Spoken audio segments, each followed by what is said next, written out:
برشلونة يندز في تيزو 3 كيرز. هاي كيكرز حرام حرام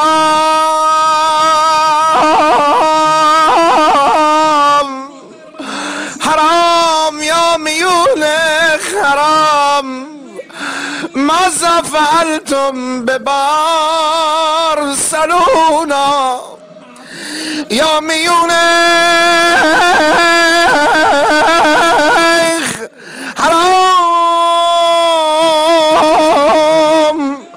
برشلونة ماذا فعلتم يقول الراوي حينما ذهب بيكي داخل البوكس مال 6 ووضع الكرة في مرماه نادى حارسهم اويلي يا بيكي ايش عملت بيا.